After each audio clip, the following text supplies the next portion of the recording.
साहित्य सभा YouTube channel पर मैं डॉक्टर रेखा सैनी आप सभी का स्वागत करती हूँ। हमारा आज का विषय है गोस्वामी तुलसीदास जी का जीवन परिचय।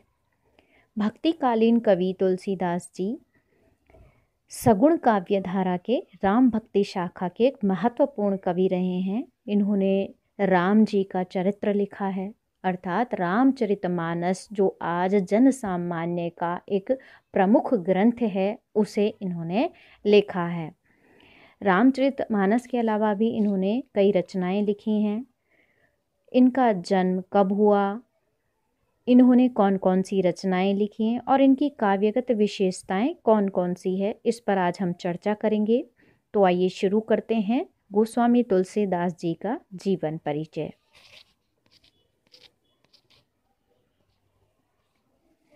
तुलसीदास जी का जन्म संवत 1554 में और उनका देहावसान संवत 1680 में हुआ।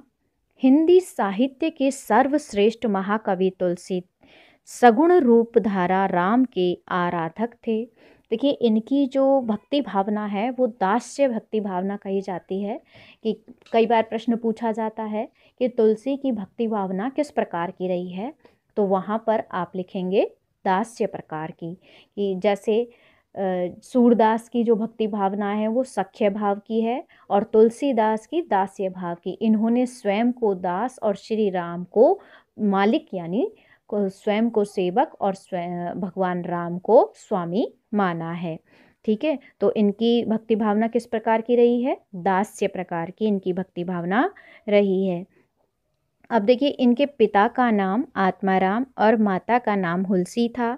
बालपन में ही माता पिता का देहांत हो जाने के कारण गुरु नरहरिदास ने ही इनका पालन पोषण किया था। गृहस्थ आश्रम में प्रविष्ट होने के बाद, अर्थात इनकी शादी होने के तुरंत बाद ही ये पत्नी के प्रति इतने आसक्त हो गए थे कि एक बार उसके मायके चले जाने पर भी पीछे हो लिए, अर्थात उनके पीछे पीछे ही मायके पहुंच गए थे। इस पर पत्नी ने एक मार्मिक वाक्य कहा कि इन जो वाक्य उन्होंने कहा था वो क्या कहा था कि जैसे तुलसीदास जी वहाँ पहुँचे अपने पत्नी के मायके में, तो पत्नी रत्नावली जो इनकी पत्नी थी उसने देखते ही कहा कि जितनी आसक्ति आपने मेरे इस हार्ड चर्म जो देह है इसमें रखी, यदि आप इतनी ही आसक्ति श्री राम में रखते तो आज आपका बेड़ा पार हो जाता। तो इस प्रकार की जो भावना उन्होंने सुनी, इस प्रकार के जो वचन सुने, तो उनका हृदय परिवर्तित हो गया और वे वहाँ से तुरंत उल्टे पैर लौट आए। और उनकी पत्नी के इस कथन के कारण ही वे ईश्वरीय प्रेम में, उनका जो प्रेम था पत्नी के प्रति वो ईश्वरीय प्रेम में बदल गया। अर्थात एक तरह से कह सकते हैं कि पत्नी उनकी गुरु के रूप में मानी गई। उनकी पत्नी के वचन के कारण ही वे ईश्वर के प्रति प्रेम में लिप्त हुए, अर्थात ईश्वर की भक्ति भावना में वे लिप्त हो गए। अब देखिए उनका कृतित्व, उन्होंने कौन कौन सी रचनाएं लिखी हैं। इन्होंने अनेक ग्रंथ लिखे। इनमें रामचरितमानस जो हिंदी का एक प्रमुख ग्रंथ अवधी भाषा में लिखा गया है, ठीक है, तो ये हिंदी का एक महत्वपूर्ण ग्रंथ, हिंदू धर्म का एक महत्वपूर्ण ग्रंथ माना जाता है। आज आप देखिए रामचरितमानस का पाठ घर घर में होता दिखाई देता है। ठीक है, इसके अलावा कवितावली, गीतावली, विनय पत्रिका, कृष्ण गीतावली, दोहावली, पार्वती मंगल, जानकी मंगल और रामलला नहचू आदि प्रमुख हैं। इनका रामचरितमानस हिंदी साहित्य का सर्वोत्कृष्ट महाकाव्य माना जाता है। देखिए कौन सा काव्य, ये रामचरितमानस एक बहुत ही महत्वपूर्ण ग्रंथ माना गया है। सर्वसाधारण में यह रामायण के नाम से प्रसिद्ध है। देखिए राम की कथा इसमें वर्णित है, राम का चरित्र इसमें इन्होंने दिखाया है, इसलिए इसे रामायण भी कहा जाता है। इसका कथानक राम कथा पर आधारित है। संपूर्ण काव्य 7 सोपानों में विभक्त है, अर्थात 7 कांड इसमें हैं। इसमें राम जन्म से लेकर रावण वध तक की कथा है। तुलसी ने इस प्रबंध काव्य के माध्यम से अनेक आदर्श प्रस्तुत किए हैं। शील, शक्ति और सौंदर्य के आगार मर्यादा पुरुषोत्तम लोक रक्षक राम की कल्पना की है। साहित्य में प्रचलित वीर, श्रृंगार, हास्य, करुण, वात्सल्य आदि सभी रस इनके काव्य में देखने को मिलते हैं। देखिए, महत्वपूर्ण कृति इसीलिए कहा गया है क्योंकि इसमें सभी गुण, जो सभी रस हैं, महत्वपूर्ण रस हैं साहित्य में जो होने चाहिए, वे सभी रस कौन कौन से? वीर, श्रृंगार, हास्य, करुण और वात्सल्य, सभी इस साहित्यिक ग्रंथ में अर्थात रामचरितमानस में देखने को मिलते हैं। अब देखिए इनकी काव्यगत विशेषताएं। तुलसी के काव्य में अनेक विशेषताएं देखने को मिलती है। प्रमुख विशेषताएं कौन कौन सी है? तुलसी ने एक आदर्श समाज एवं आदर्श धर्म की प्रतिष्ठा की है और पात्रों के आदर्श चित्रण द्वारा लोकहित एवं लोक मंगल की शिक्षा देते हुए संपूर्ण विश्व के मानवों के सम्मुख आदर्श जीवन की रूपरेखा प्रस्तुत की है। अगला देखिए, दुष्टों के दलन एवं भक्तों के उद्धार हेतु उन्होंने राम की अवतारणा की है।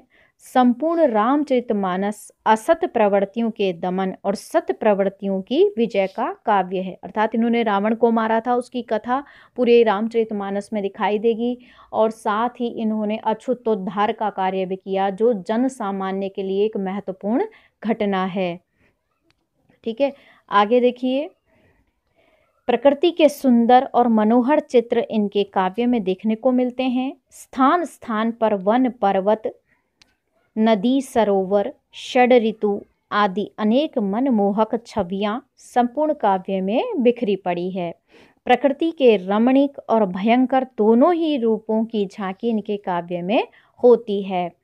तुलसी की भाषा अवधी है। मैंने अभी बताया आपको रामचरितमानस अवधी भाषा में लिखा गया है, परंतु इन्होंने कुछ ग्रंथ ब्रज भाषा में भी लिखे हैं, लेकिन मुख्य रूप से इन्होंने ये अवधी भाषा का ही प्रयोग किया है। यह सर्वजन सुलभ, व्यवहारिक एवं मुहावरेदार है। इसमें भावों के अनुरूप संप्रेक्षणीयता भी है। साधारणतया इनकी भाषा सरल एवं सुबोध है। अलंकारों के अंतर्गत उपमा, रूपक, उत्प्रेक्षा, दृष्टांत, व्यतिरेक, अप्रस्तुत, प्रशंसा, समासोक्ति आदि विभिन्न अलंकारों का प्रयोग बड़ी सफलता के साथ किया है। अलंकारों का प्रयोग अपने कथन को सरस, सजीव, मार्मिक एवं प्रभावशाली बनाने के लिए ही किया है। अब देखिए छंद विधान। छंद विधान के अंतर्गत तुलसी ने मार्मिक और वर्णिक दोनों मात्रिक और वर्णिक दोनों प्रकार के छंदों का सफल प्रयोग किया है। मात्रिक छंद कौन से होते हैं? जिनकी गणना मात्राओं के आधार पर की जाती है, और वर्णिक जो वर्णों के आधार पर गिने जाते हैं अर्थात पहचाने जाते हैं। तुलसी ने धर्म, समाज एवं राजनीति में छाए हुए वैमनस्य को समाप्त कर समन्वय की स्थापना की तथा शैव एवं वैष्णवों में, ज्ञान और भक्ति में तथा सगुण निर्गुण आदि विविध क्षेत्रों में समन्वय किया है। इसीलिए कहा जाता है कि तुलसीदास का जो काव्य है, जो साहित्य है, वो लोक मंगल की कामना और लोक समन्वय की स्थापना के लिए लिखा गया था। तुलसीदास ने जो संपूर्ण कथा लिखी है, जो भी रचनाएं लिखी हैं, वे सभी समाज में एक समन्वय स्थापित करने के लिए, समानता स्थापित करने के लिए लिखी है। क्योंकि देखिए राम जी का जो चरित्र इन्होंने रामायण में प्रस्तुत किया है, अन्य रचनाएं विनय पत्रिका वगैरह, इन्होंने जो राम से संबंधित सभी रचनाएं लिखी हैं, उनमें राम का ऐसा रूप इन्होंने प्रस्तुत किया है जो समाज को एक नई दिशा देता है, एक समाज को समानता का भाव प्रदर्शित करता हुआ दिखाई देता है। आपने देखा होगा राम जब वनवास में गए थे तो उन्होंने शबरी के झूठे फल खाए, बेर खाए थे, और दूसरा उन्होंने शंबुक, देखिए शंबुक का नाम भी हम सुनते हैं, और भील जो जाति थी, ठीक है, उनको भी इन्होंने गले लगाया था, और केवट जो एक नाव चालक है, उनके द्वारा भी ये उनकी नाव में चढ़े थे, उन्हें भी अपने सखा समान उन्होंने गले लगाया था। इस प्रकार से उन्होंने जो भी निम्न वर्ग था उसे अपने समान व्यवहार किया था, अर्थात समाज में एक समन्वय को स्थापित करने का प्रयास किया था। ये उस युग की बात है जब एक निम्न वर्ग बहुत निम्न हुआ करता था और एक उच्च वर्ग राजा एक होकर, श्री राम एक राजा राजपुत्र होकर उन्होंने इस प्रकार के कार्य किए थे। तो ये क्या था, एक दिशा निर्देश था हमारे लिए, जो आज ये दिखाई देता है अछूत माने जाते हैं जो निम्न वर्ग है, परंतु उस समय भी देखिए श्री राम ने किस प्रकार से वो जातिवाद का विरोध किया है। उन्हीं भावनाओं को प्रस्तुत करता हुआ ये तुलसी का सारा साहित्य हमारे समक्ष स्पष्ट होता है कि समाज में समन्वय की स्थापना और लोक मंगल की भावना से इन्होंने ये साहित्य सृजन किया है।